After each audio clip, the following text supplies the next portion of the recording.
кадырлуу телекөрүүчүлөр, айымдар жана мырзалар, аталар, апалар жана бөбөктөр. Коомдук биринчи каналда Салам Кыргызстан түнкү шоу программасы башталды. Биз менен болуңуздар. Салам Кыргызстан, барсыздарбы урматтуу кыргыз элим. Ассалому алейкум. Бардык күтүп жаткан телекөрүүчүлөргө ысык салам айтабыз. Ал эми сыртта жумуш жасап, көрүү кат менен жүгүрүп жүргөндөр дагы маанайыңыздарды көтөрүү үчүн Салам Кыргызстан сиздер үчүн старт алды. Албетте эле бир жума өтүп кетти, баарыбыз күттүк, биз да эңседик ушул күндү. Андыктан көпкө күттүрбөй баштайлы. Салам Кыргызстан берүүбүз башталды. Саламатсыздарбы?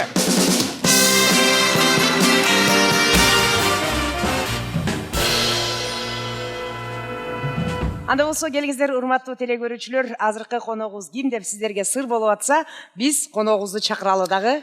Албетте, комузду кыргызсыз, кыргызды комузсуз элестетүү кыйын дейт. Бүгүнкү башкача бир сыйкырдуу конок сиздерге келатат, тосуп алыңыздар.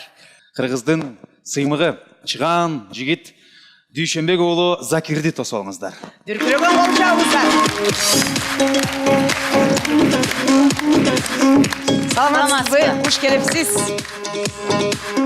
Кандайсыз, амансызбы, үйдөгүлөр аманбы, журт аманбы дегендей. Биздин төрүбүзгө куш келипсиз. Рахмат. Өзүңүздөр кандайсыздар, жакшы? Жакшы, рахмат. Жакшы келип алдыңызбы? Жакшы келдик. Чарчабай. Закир мырзаны элестеткенде эле, Закир деп айтканда эле комузсуз элестетиш оор. Дароо ошодон баштайлы, куш келипсиз, Закир мырза. Рахмат.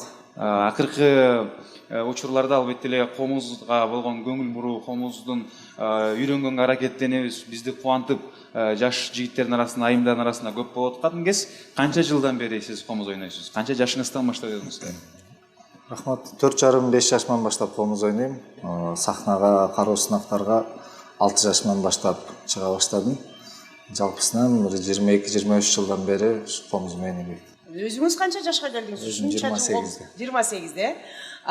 Бүгүн биздин негизи Салам Кыргызстанга келген кадырлуу конокторубуз. Сизди билебиз, мүнөзүңүз токтоо, мындай өзүңүз аябай токтоо жүргөн жигитсиз, бирок бүгүн сизге токтоо жарашпайт. Ошон үчүн жылмайып, кенен отуруп, жашнакай биз менен тамашалашып отурсаңыз деп сизден сурамыз кетип элек. Буюрса.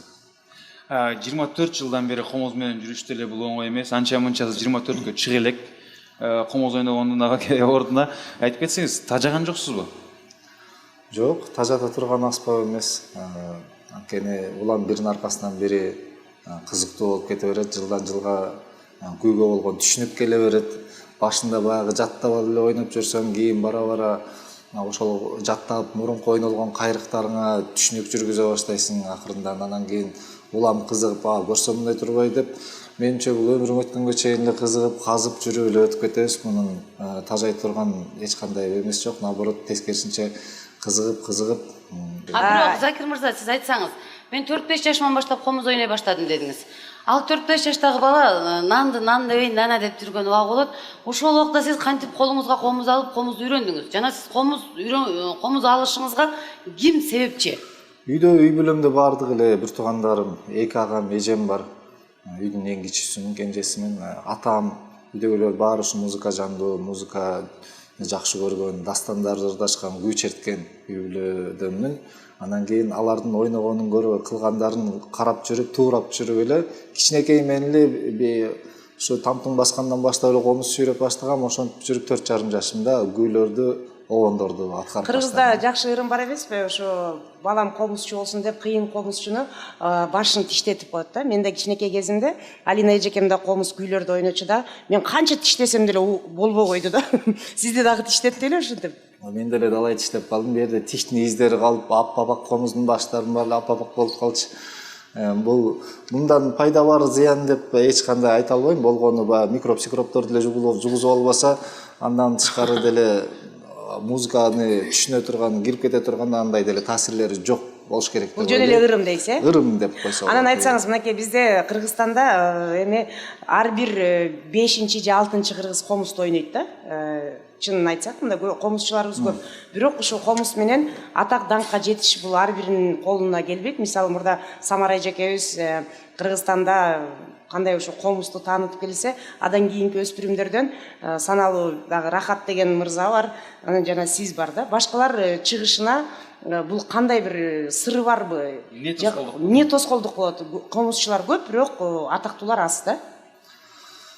Эми билбейм, балким ар бир эле кесипте, ар бир эле жумушта өзүңдүн өзгөчөлүгүңдү көрсөтсөң алдыга сурулуп чыгаттырсың. Ошондой эле комшулардын арасынан өзгөчөлүк көрсөтүп, баягы күйлөргө болгон мамилени башкачараак кылып, баардыгына окшош эмес.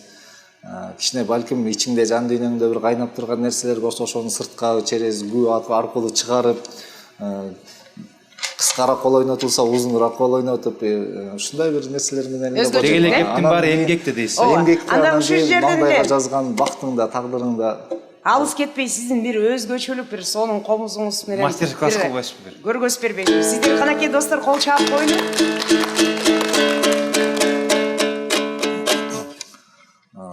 негизи эле комузду элестеткен эле адамдар көбүнчө кол ойнотулган жана башка ушундай күүлөрдү элестетет эмеспи?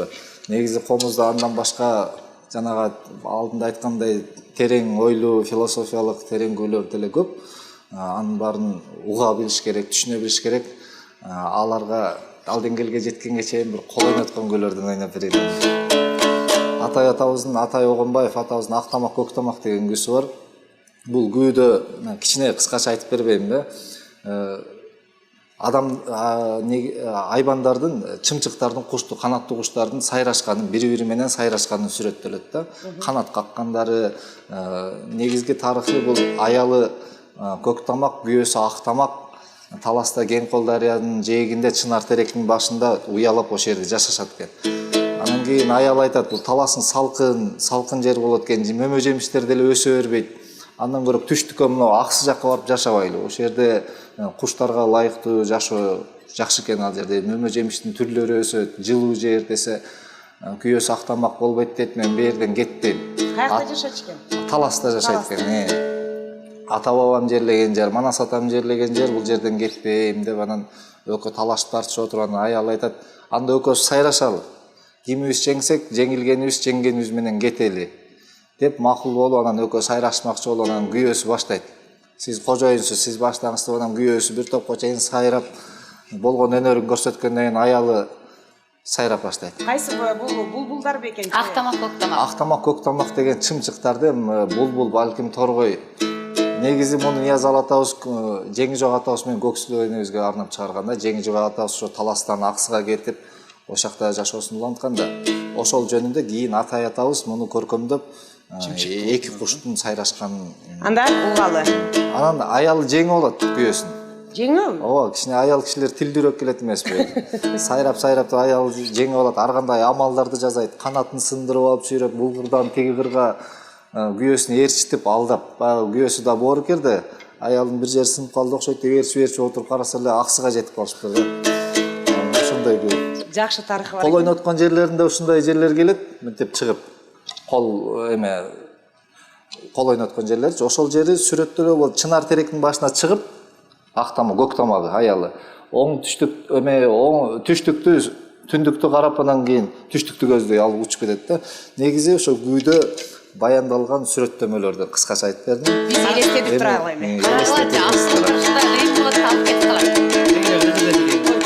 Карачай.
көрүүчүлөр, сүйлөшө турган майктын баарын комуз ойноп койдук. Ушу менен бүттү. Рахмат Закир деп коеюнбу? Ал эми бул комуздун мүмкүнчүлүктөрү жөнүндө айтып берсеңиз. Кандай музыканы комуз менен окшоштурса болот? Дүйнөлүк түркүн ар бир аспапта эң башкысы 7 нота бар да. Дүйнөдөгү кандай музыка болбосун, кайсыл улуттун музыкасы болбосун, классика болобу, фольклор болобу, элдик музыка болобу, бардык музыка 7 нотадан турат. Ошол 7 нотаны кандай кылып колдонсоң ошондой музыка берет да. Демек, комузда 7 нота эмес, 7 нота толугу менен бар. Толугу менен бар болгондон кийин дүйнө жүзүндө кандай музыка болсо ар бирөөнүн ойносо болот да. Анда бир азыр Майкл Джексондун ырынан бир ойноп бербейсизби? Дагы бир тамашабыз бар, ошол тамаша сөзү менен уландысы эле. Биз атайын сиздер үчүн дүйнөлүк тасмалардын саундтрегин даярдап койдук. Даярданганга такыр убакыт бербейбиз. Угасыз, музыка бүтөрү менен комуз менен окшоштура баштайсыз. Канчалык деңгээлде, эми албетте бул жакта кээ бирөөсү жакшы окшошот, кээ бирөөсү канчалык деңгээлде окшошпой калганын чогуу текшеребиз. Түркүн тасмалар түрдүү, бирок белгилүү. Анда эмесе телекөрүүчүлөр биринчи саундтректи угабыз, андан соң Закир мырзанын ойногонун угабыз. Кошо анын үстүнөн ойносо болбойбу? Жок. Түшүнүксүз болуп калышы мүмкүн. Ошон үчүн угуп туруп, андан кийин кылсак дагы жакшыраак болот. Биринчи тасманын биринчи саундтректи угалы. 1 2 3 кеттик.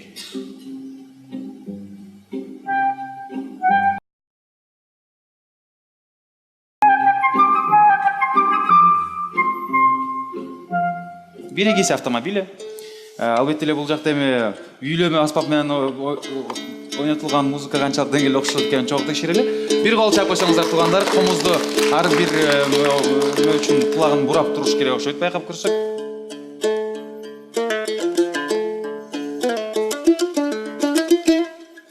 Ай, баракелде, кандай сон, э? Кийинки тасма.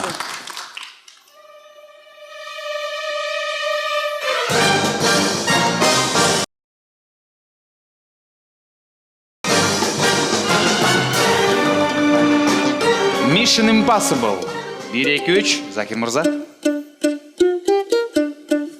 Ушундай кетип атат? Окшошот.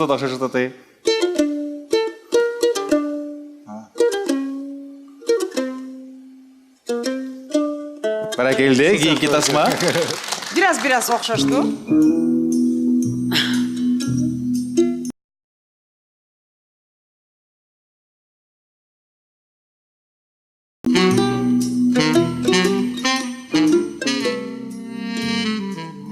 Кана?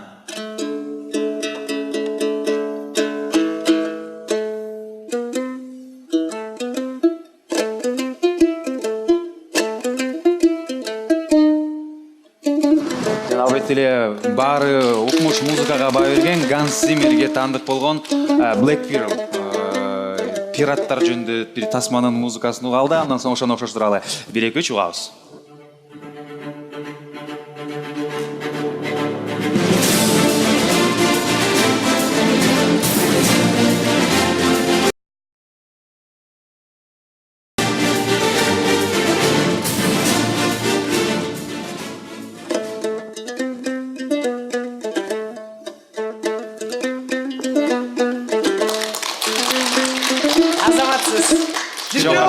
Баракелде, бул эмне деген өнөр мынакей. Байкасаңыздар, Закир мырза эми колуна кармап алып, эми ушунда лава ойнотосуңарбы депчи.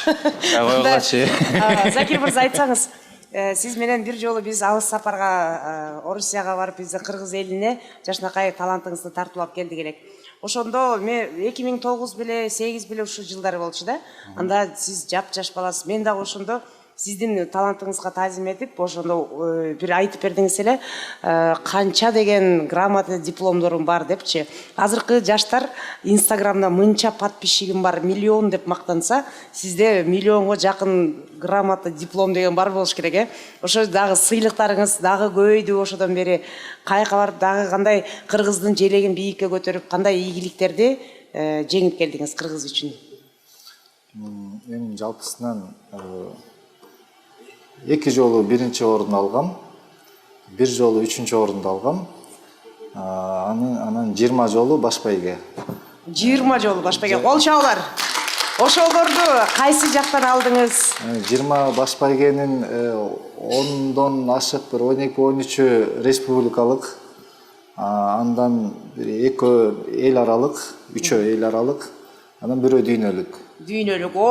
Кол чабуулар мынакей. Бакелден. Бизде Кыргызстанда ушинтип маданият жагынан Кыргызстанды тааныткан сизге Ушундай биздин Сабыттеле. Закирдей болгон, ушунчалык бийиктиктерди багындырып аткан, ушундай супсулуу колунда комузу менен мүмкүн сизге азыр мен ушул нерсени башталгандан аягына чейин ушуну күтөрөм да, качан эле мына бүтөр экен суроолорун берип депчи. Ушундай супсулуу жигит сизге көп кыздар ашык боло турган болуш керек, жакшынакай жигит экен деп. Үй бүлөңүз тууралуу айтып берип койбойсузбу? Рахмат. Үй бүлөм өзүмдүн негизи ата энемден баштайын. Үй бүлө ата энебизден башталган. Ата энем Чомоев Дүйшөнбек Кыргыз элинде атагы чыккан белгилүү дарыгер, табыт, кылтамырчы. Апам Абирова Арпажан.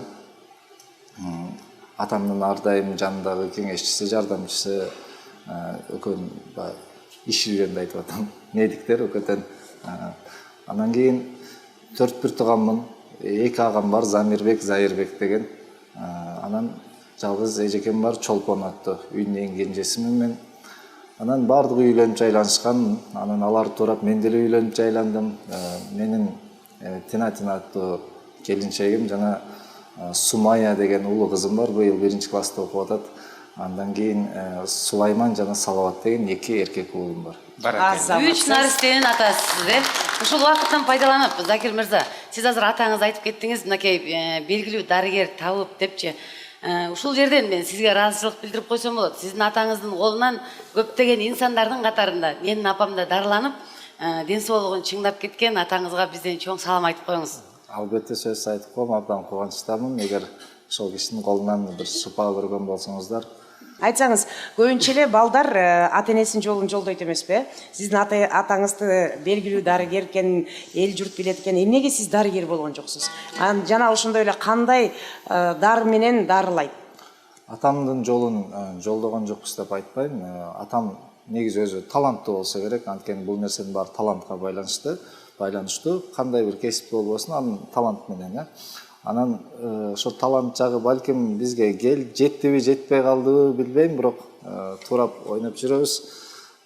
Эң негизгиси атамдын дары-дармектери, чөп дарылары, анын баарын атам менен чогуу бирге жүрүп, ошол чөптөрдү чогултуп, жардамдашып, кайсыл чөп кайсыл жерде өсөт, кайсыл убакта эмнесин териш керек, жана анын кайсыл ооруга кандай кылып колдонуп, кандай дары болот, анын баарын үйрөтүп. Анда сизде 2 талант бар турбайбы, Мен ооба, бирок тамыр кармап гана багы адамдын оорусун тактап бере албагандыгым эле болбосо, калган дарылардын баардыгын эле үйрөнүп неме кылып алганбыз. Азаматсыз. Өчөдө кетип барат, башыңызда отурган такпактан чөп-чөптөр тере калып башыңызды аяктырып болот экенсиз, Андай кылсак деле болот. Бирок оорубаңыздар ошентсе дагы. Денсаулыгыңыз чың болсун. Бир кол чаап койсоңуздар Закир мырзага. Убактыбыз тилекке каршы соңуна улай кетип баратат. Эми айтып кетсеңиз, Закир үчүн Кыргызстандын жаркын келечеги дегенде кандай элестетесиз? Жаркын келечеги. Эми Кыргыздардын негизи эле тарыхы абдан чоң. Бизге белгисиз дагы тарыхтарыбыз бар балким. Ошондон бери келечегибиз кең болуп эле келатабыз. Буюрса, баягы Кыргызда сөз барбы, эки үй бүлөдө казан аяк кагышпай койбойт деп.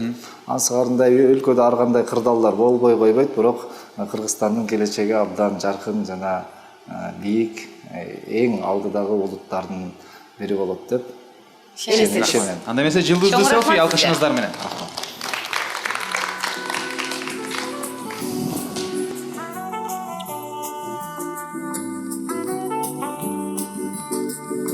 Баракелде. Закир мырза, Салам Кыргызстанды буга чейин көргөн болсоңуз керек. Ар бир бизге чакырылган кадырлуу коногубузга өзүнө ылайыктуу оюндарды ойлоп табабыз. Биз да сиз үчүн бир оюн даярдап койдук. Кол чаап койсоңуздар болот туугандар. Реквизиттерибиз даяр. Закир мырза үчүн шарттарды түшүндүрөлү. Закир мырза, бул жакта айтатын турган нерсе, шарттар бир гана мага эле белгилүү, биздин командабызга белгилүү, эжекелерге белгисиз. Азыр Назир эжеке, Гүлжайна айым, сиздер чакап туруңуздар мунун маңдайына. Бул жакта 4 сөз, 8 сөздөй бар. Сиз биринчи эжекелерге көргөзбөй бул жактан бир сөздү аласыз, байкайсыз.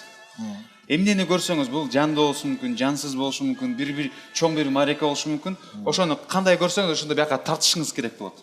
тартыш керек. Албетте эле жигитке 70 өнөр аздык кылат дегендей, ушундай бир өнөрдү аркалап аткан соң балким сүрөтчү дагы болуп кеткен, аны биз чогуу текшерели.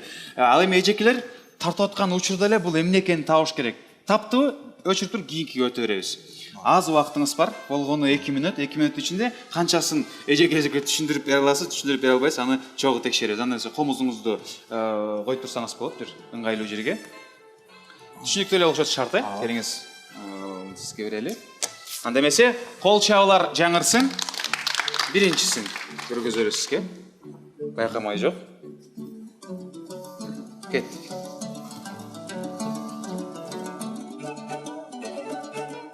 Портрет. Дагы. Гүлжан эжеке. Тартып атат. Эмне тартып ошондо? Эмне болду ошондо? Күскү. Баракелде. Күскү болчу. Эми муну окшоштуруңузчу. Биз өчүрүп коебуз, сизге жардамчы болом. Сиз могу оң канатына тартып берсеңиз, оң жагына. Муну кантип тартат? Кантип окшоштурат экенсиз эми муну? Баштык. Ооба. Анан кандай десем? Мындай тактайга. Тактай. Жаят да? Эжекелер, тактайга жаят экен, жанында бул бар экен. Курут. Сиз менин немесин тартам деп түшүндүрөйүн деп атканда бар. Сүзмөнүн калтасын тарттыңыз эле. Аны дагы түшүнөт. Эми муну кантип түшүндүрөт экенсиз көргөзөлүчү. Таланттуу адам ар тармактан таланттуу болот дегендей эле Закир мырзага сүрөтчүлүк берилбептир, ачык айтканда. Отуруп эле кыскача түшүндүрүп берип коебуз да, колуна деген эмне калмак? Милиция. Жок. Колуна деген Гай. жок. Микрофон. Жок. Повар. Баракелде, кантип болдуңуз? 2 бармактуу повар бар турбу бакта? Жок, деди. Шапкасынан. Жок, чөмүштөн баягы. Келиңиз, Закир мырза, бул жака өчүрбөй туруңуз. Туугандар, Закир поварды ашпозчуну ушинтип элестетет экен. Байкасаңыздар, ашпозчунун байкуштун 2 эле манжасы бар экен. Бир колу жок, 4 көздү, кудрявый повар экен. 4 көз эмес, 2 каш. Закир байке, келиңиз, бул тарапка келип бериңиз. Сизге Анда болсо, түшүндүрөбүз. келиңиздер, урматтуу Закир мырза. Эл менен амандашып, өзүңүздүн каалоо тилегиңиз сиз үчүн эркин микрофон. Келиңиз. Ардайым бар болуңуздар, Кыргызстаным ардайым бейкутчулукта, тынччылыкта, молчулукта, ыймандуулукта өмүр сүрсүн, келечеги кең болсун, өнүккөн, чоң, бийик өлкөлөрдүн катарын толуктап, жадырап жайнап, жакшы жүрө берели. Жана сиздердин программаңыздарга ийгиликтерди каалайм. Жакшы конокторду, көптөгөн коноктор келип, көп бут кирип, ошончо кут дагы кирсин сиздин программаңызга. Чоң рахмат. Закир мырза, юбилейиңизгө, албетте эле байкебизге, жекебизге жана ымыркайларга белектерди ала барыңыз. Башкы демөөрчүбүз Шоро компаниясынан ден соолукка пайдалуу кыргыз жыттанган суусундуктарды Шоро байкем алып чыгып берсин. Алкыш менен. Кол чабуулар болсун. Шоро байкем келе коюңуз. Бул тапта ден соолукка пайдалуу болгон чычыркана кошулган бозо сизге сунушталат. Албетте эле жакшылыктар болсо бир гана бөтөлкө эмес, буйртма берсеңиз, Шоро сизге бочкасы менен алып келип бермекчи, Закир мырза. Кол чабуулар узатпаңыздар, туугандар. Шоро байке мотоцикл менен сизди узатып койсун, жана мен сизди иттен чыгарып коеюн, Кана. Жакшы барыңыз. Мен сиздин комузуңузду алып алайын.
жүрөгүмдү самап келем бир өзүңдү күтөмүн үзбөй үмүтүмдү карап карап сүрөтүңдү сен сүйөрүмдү билсең да сыйнаба сен үчүн даярмын барына сен жүрөгүмдү орутуп кыйнава жаным жаралдың багыма ай ай ай ар бир күндөр ай алтыным өзүңсүз арман ай оу ай ай ай айлуу күндөр ай алтыным өзүңсүз арман ай ай ай ай ай ай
Суық болып иммунитет түше баштаганда ден соолукка эң пайдалуу бул чычыркана кошулуп жасалган сонун Бозо Шоро компаниясынан. Ден соолугуңузда чың болсун, Бозо бул күч кубат.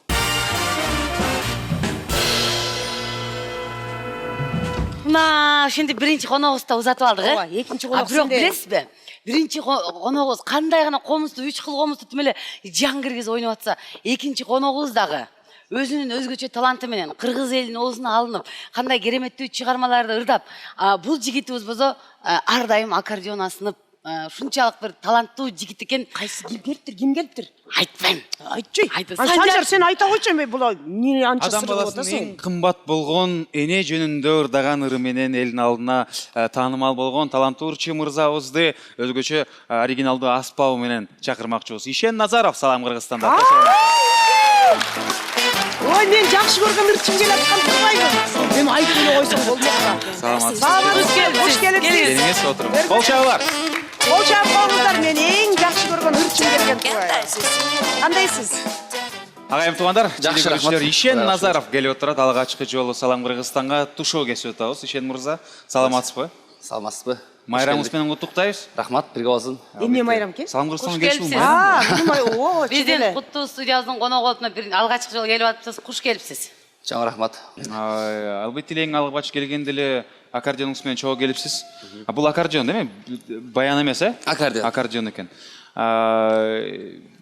Айтып кетсеңиз, албетте эле бирден бир чакырган себебибиз бул интернет тармагында, радиолордо, эл алдында ар бир таштан чыккан ырыңыз энелерге, апага арналган ыр болду. Ушул жөнүндө кеп калалы деги.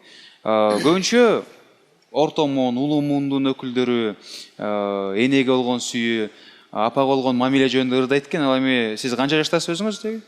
Мен деле ортолоп калдым окшойт. 30га арайындап калдым, 29дамын. 29 жашта, 29 жаштагы жигит үчүн жана албетте эле элдин оозуна алынган алгачкы ырлардан бири ушул эне жөнүндө ыр болуптур. Ушул ыр жөнүндө айтып берсеңиз деги, тарыхы жөнүндө. Чоң рахмат. Бул ырдын негизги жаратуучу авторлору бар. Сөзүн жазган кыргызга белгилүү болуп калган Төкмакын байкебиз Баян Акматовдуку, Ону Кубаныч Алиев деген байкебиздики. Анан буйруп калган экен, биз аракет кылып иштеп чыктык. Жакшы буйруса жамандыр болгон жок. Ушул ырды сизге ким сунуштады? Ушул апакем деген ырды ырдасаң мүмкүн ушул бир жакшы ийгилик алып келет деп. Бул чыгарма негизи Кубаныч байке экөөбүз көп жакшылыктарда жүрүп калчубуз. Анан кийин аккордеондун коштоосунда ырдап калчубуз. Бир эфирге барам деп мен өзүм энелер күнүндө болчу. ошол эне жөнүндө менде чын жакшы репертуарымда жок болчу. Анан жаңыраак ырдайын деп ушуларды бир ырдап көрөйүн деп ошол жактан сөзүн кагазга жазып алып ырдагам. Андан кийин угармандар айтышты, бир туугандарым айтышты, ушулар жакшы отурат экен сага деп. Өзүмдүн жүрөгүмө да аябай жакшы отурду. Анан жакшы ниет кылып жаздырдык, буюрса жакшы ыр болду. Бул ырга чейин башка ырларыңыз менен элге таанылдыңыз беле же ушул ыр менен элге таанылдыңызбы? Ушул ыр менен бир аз таанылдым десем болот. Анан буга чейин эле ырдап жүрчүбүз. Мурда таанылган эмессиз, Анчалык эмес. Канча болду сахнага босого аттаганыңызга, сахна үстүндө кызмат кылганыңызга? Мен 2010 бул жака окуу жайга тапшыргандан бери ырдап баштадым. Чоң сахналарга болбосо дагы чакан концерттерге. Ошондон бери ырдап. Анда өзүңүз жөнүндө бир кененирээк мынакей биздин Сагынкырстанга биринчи келип атасыз. Элдер Мүмкүнчүлүк менен коем, тааныштырып коелучу. Өзүңүздү тааныштырып, каяктын кулуну болосуз, үй бүлөңүз жөнүндө, ата энеңиз жөнүндө. Чоң рахмат. Мен Жалал Абад областына караштуу Аксы районунун Кара Суу деген айылында 1989-жылы төрөлгөнмүн. Ошол эле Кара Суу мектебинде окуганмын. Андан мектепти аяктап бул жакта Борбордо Бүйсара Бешеналиев атындагы искусство университетинде бир 2 жылча аккордеон бөлүмүндө окудум. Андан кийин башка факультетке которулуп, буюрса бүтөйүн деп калдым. Ошондой эле. Үй бүлөм жөнүндө. Үй бүлөм жөнүндө өзүмдүн чакан үй бүлөм бар. Бир келинчегим бар, бир кызым бар. Экинчиси качан болот атат? Жакшы болду айткан ошо бир келинчегим бар деп мындай баса белгилепчи. Жок, ошо бир дегениңизге караганда экинчисин да алайын деп атасызбы? Алдын ала айтып коеюн. Тамаша албетте. Тамаша көй жакшы экен. Эмне эсим азыр. Алдын ала айтып коеюн деп тамашалап туруп эфирде аялым көрүп деп кугарып кетип байкадыңыздарбы? Ошо сыяктуу эле бирөөнү эле алыңыз. Буюрса албетте баары тамаша. Ишенди мен баягы жакшы билген үчүн булар үй бүлөсү менен таланттуу инсандар негизичи. Бул талант сизге ата журт жагыңыздан, ата журт жагыман дагы, тай журт жагыман дагы келген болуш керек. Бирок ушул колуңузга кыякты канча жашыңыздан баштап алып ойной баштадыңыз? Же ушул жака окуу жайга тапшыргандан кийинби? Аккордеонду же кыяктуу? Аккордеонду. Сиз муну кыяктуу ойлоп алыпсызбы? Жок, желгияк деп айтып коюшат негизи. Кыргызчасы, Желгияк деп кыргыз. Аккордеонго чейин негизи мен 1-класска барганда комуз ойночумун. Комуз менен ырдап, мектепте жакшы концерттерде алдыга чыгып турчу элем. Андан кийин аккордеонду ошол кезде чындыгында түшүнчү элем. Кандай ойнолушун билчү элем. Менден чоң байкемдер ойнойт. Андан кийин бул чоңдук болгондуктан алым жетпечү кармаганга. Андан кийин 10 жашымда буюрса аккордеонго өттүм. Ошо менен 10 жашыңыздан бери ойноп жүрөсүз. Арадан байкап көрсөңүз 19 жыл өтүп кетиптир, Анда эмесе келиңиз бир ойнотолу сизди. Анда келиңиздер, урматтуу туугандар. Ишен Назаровдон жашынакай өзүңүзгө жаккан жүрөгүңүздөгү ырды аткарып бериңиз. Негизи казак элинер экен. Түгөлбай казак багалы иштеп чыгыптыр. Акбантик деген чыгарманы аткарып берейин. Акбантик? Жалпы Акбантик сиздерге.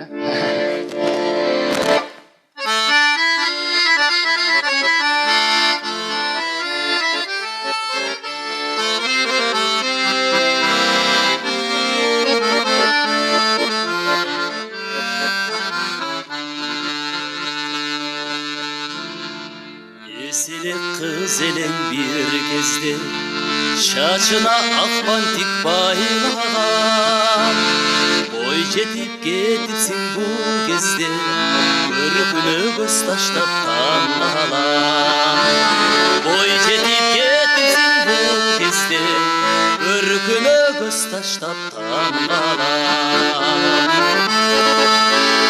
Nurlu yüzün kanday jarkın Armanısın kanday candan Çınarım ay öldürüysün ergen O bulağından Öldürüysün ergen O bulağından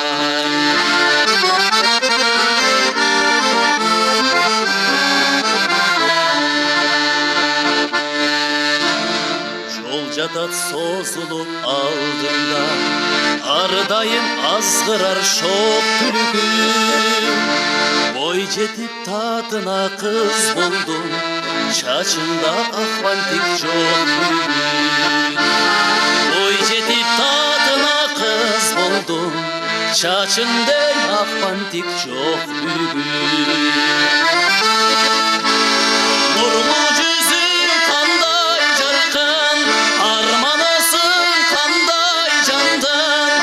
Шынарым ай мөлтірейсің ерген тобылағындай.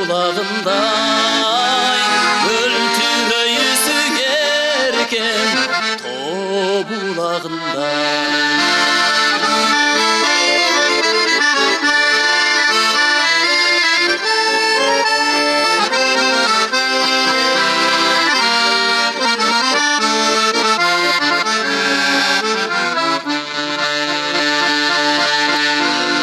Mezgilge kol sundum can korbun, mezgilden erksizdi aldırdım. Belgisin balalık çağımdı, aytçı sen kay jerde kaldırdın. Belgisin balalık çağımdı, aytçı sen kay jerde kaldırdın.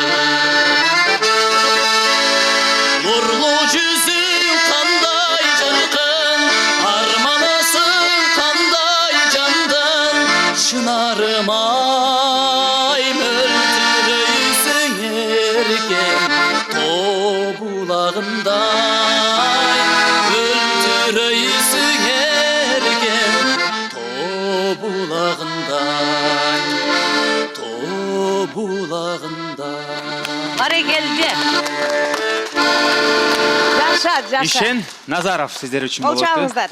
Келіңіз аккордеонды мойнынан чечпей де тұрбайсыз ба бұл жағыңызданчы. Азыр біз сіздің аккордеон көтеріп келгеніңізді көріп аябай қуанып отқанбыз, азыр бір жырғап мындай бір көңіл көтере тұрған. Өзіңіз жаш болсаңыз деле сіз көбінше мындай олуттуу, мындай тоқтоо ырларга токтолот экенсиз да, мындай жаштыкты эске сала турган бір мындай жандуураак мындай биз хайт деп айта турган ырлардан бирдир тап бербейсизби?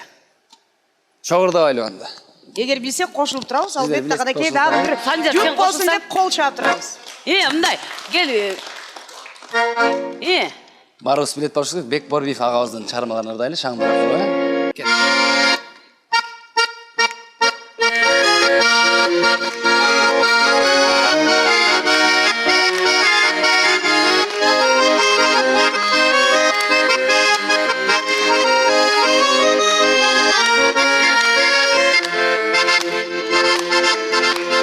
Қызығамын саған қызымчылық мүнөз, қызыл гүлім сен менин. Көчөдө мен көрсөм қызығанамын, сулуу селким сен менин. Кечеги сен биге сен да жүрдүң, көп кыздардын аралаш.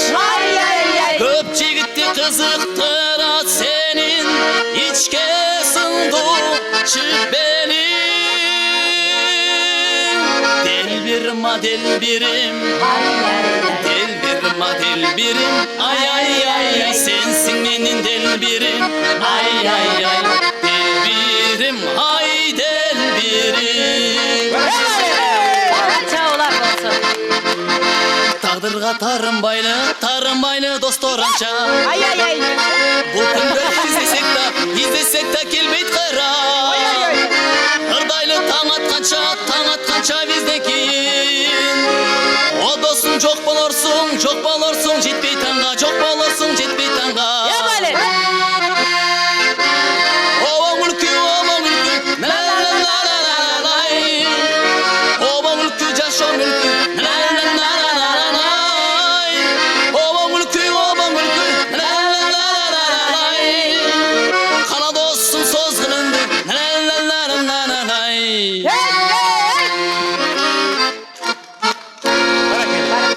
Азаматсыз. Чоң рахмат. Мынаке биздин Дүркүрөгөн студияны колчалар. шаңга бөлөдүңүз чынында. Жакшы болду.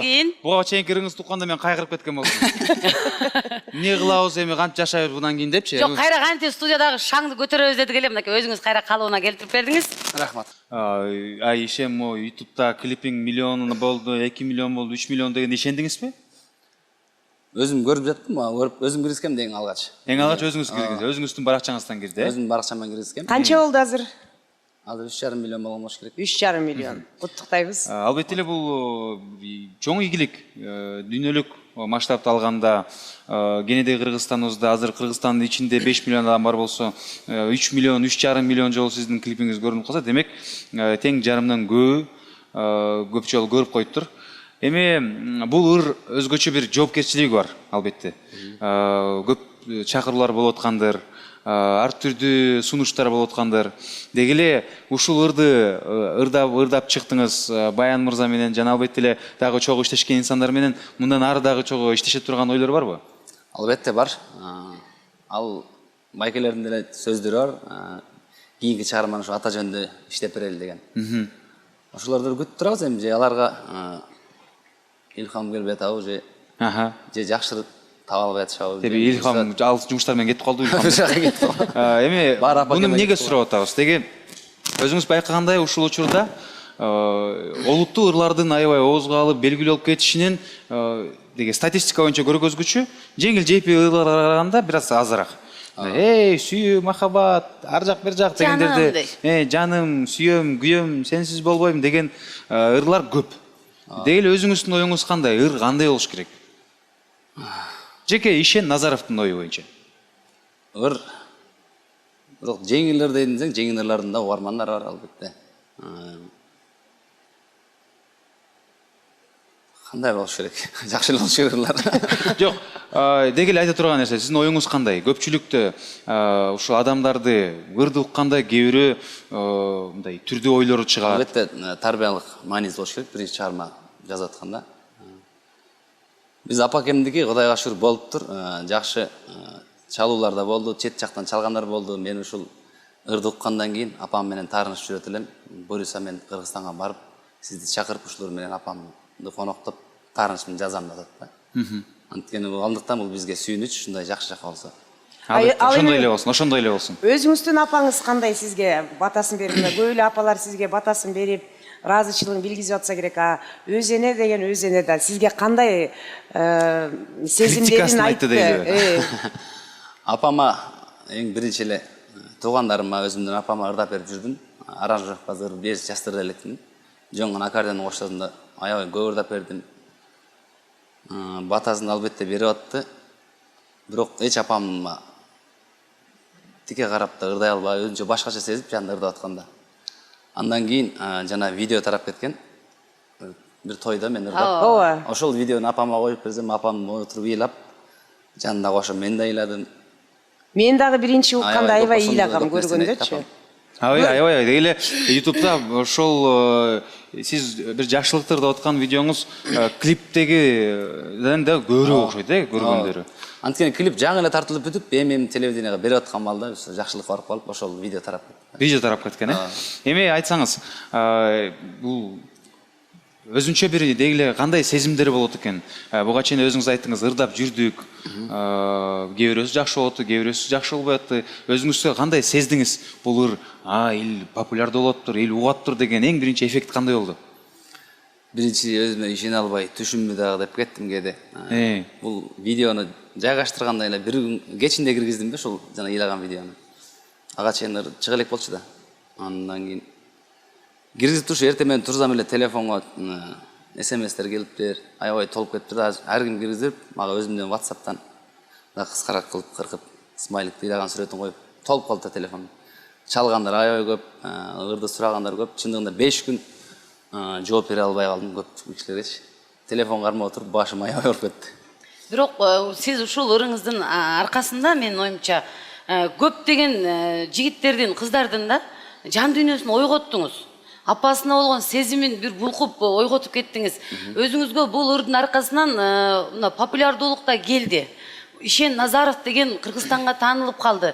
Апакемди ырдаган жигит деп. Ошол популярдуулук сизге кандай сезилип атат? Мурдагы эле ишендей болуп жүрүп атасызбы? Же көчөдө бир аз кыйналып атасызбы? Же керсей болдуңузбу? Кыйын болуп, не болуп атасыңар деп калдыңызбы, кандай? Керсейген адат, андай адат жок бизде, Кудай сактасын. Негизгиси бирок мурдага караганда бир аз жүрүш кыйынчылык болуп аткан да, бир аз. Албетте мындай коомдук жайларда дагы мурдагыдай ээн эркин баса албай калдыңыз, Аны бир аз баарыбыз эле анчалык эле эмес, бирок жөнөкөй эле эсбиз. Айтсаңыз, мынакей бул апакем деген ырыңыз сизге ийгиликтүү, баардык жакшы апалардан бата, аталардан бата алып атасыз. Бирок эми келип эле баардыгы финансы акчага топтолот экен. Бул ырдын артынан канча миллион сом таптыңыз?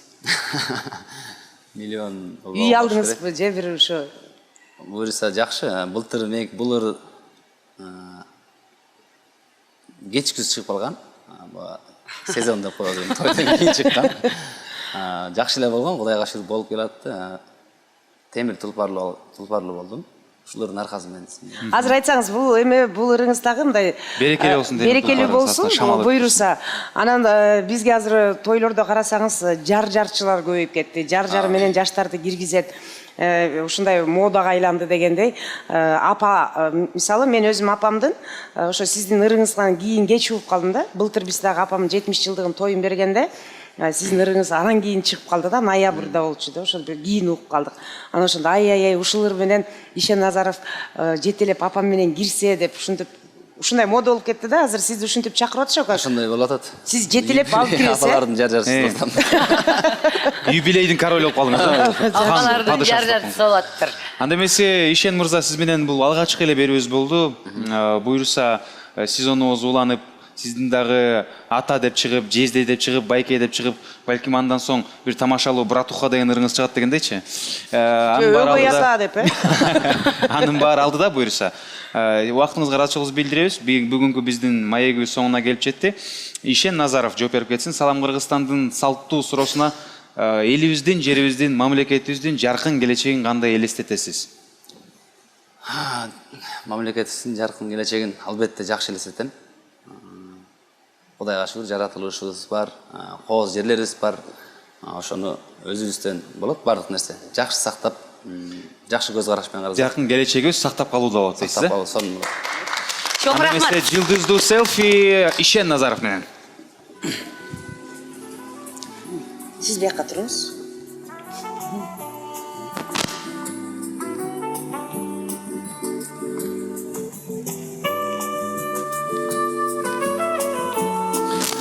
Сүйүктүү телекөрүүчүлөр, анда эмесе биз Ишенге даярдаган аябай мындай олуттуу оор басыруктуу адамга олуттуу оор басыруктуу оюн даярдап койдук. Аябай оор басыруктуу. Мен өзүм катышам, атаандашыңыз мен болом. Калыстар тобу жекебиз болот. Кол чаап койсоңуздар.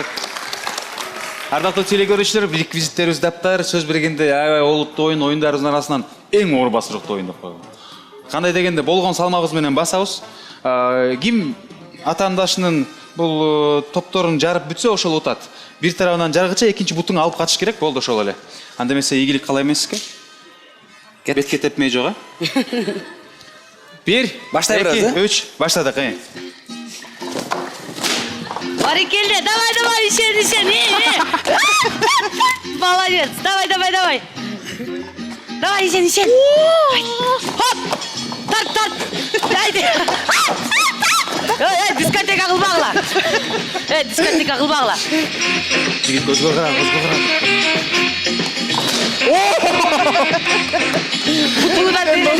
Жана эле айтпадым, мен жакшы элемин. Эң негизгиси бутту жанчып салбады. Жакшы эле экен. Жақсы эле. Ишен кара. Хоп! Қанжар! Жоқ, бұл жерде шешіліп кетті. Үштөн калдык.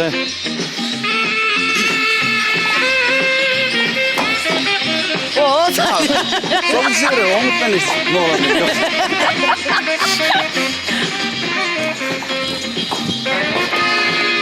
Только мушташ bağla. Sancar sen ек ойлап. Туугандар. Кол чаап койсоңуздар, Ишен Назаров утту. Баракелде! Ишен Назаровга Тешмеле багы, Ишен мырза ошол жерден туруп берсин. Сиз олуттуу жигитсиз да. Мынакей бекеринен Санжар айтпаптыр, жооштум десе, жок, жакшы элемин деп, жакшы эле. Жок, мен айтпадым эле, жөн эле реклама сал депчи. Чоң рахмат, Ишен мырза, атайын убактыңызды бөлүп, ушундай бизге кызыктуу оюн, кызыктуу маек куруп берген үчүн ыраазычылык билдиребиз. Келиңиз эми сизге эл журтуңузга болгон эркин микрофон.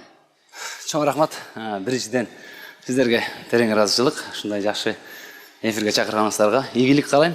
Студиябыздардан дайым жарык өчпөй кыргыз элине жакшы маанай тартуулап жүрөрүңүздөр. Не кылдыңыз эме? Дем алып калыпсыз. Жөнүндө түн чачап калдыңызбы?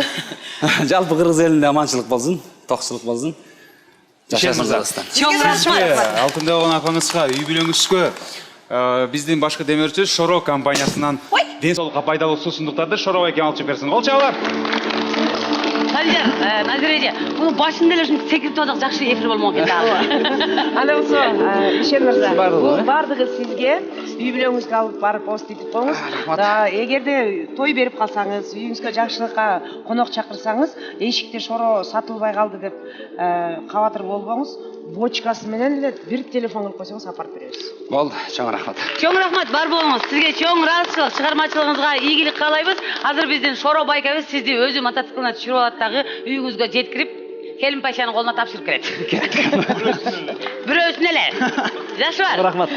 Жакшы болуңуз, чоң рахмат. Сиздерге Байламай кетти. Майва модный экен оңгуту.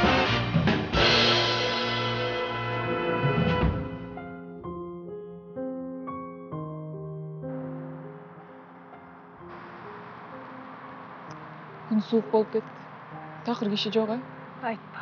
Соолукка пайдалуу суусундуктарды Шоро эке алып чыгып берсин. Кол чабалар. Санжар, Назира эже, муну башында эле ушинтип секирип атсак жакшы эфир болмок экен дагы. Анда болсо, Ишен мырза, бул бардыгы сизге үй бүлөңүзгө алып барып оститип коюңуз.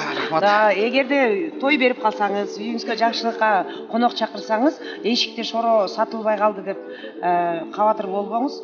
Бочкасы менен эле бир телефон кылып койсоңуз апарып беребиз. Болду, чоң рахмат. Чоң рахмат, бар болуңуз. Сизге чоң ыраазычылык, чыгармачылыгыңызга ийгилик каалайбыз. Азыр биздин Шоро байкебиз сизди өзү мотоциклине түшүрүп алат дагы үйүңүзгө жеткирип, келин пайшанын колуна тапшырып келет. Бирөөсүн эле.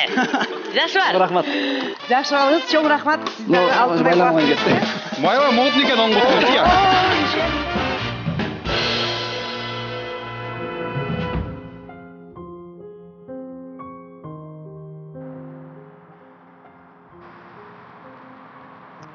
күн суук болуп кетти. Такыр киши жок, Айтпа.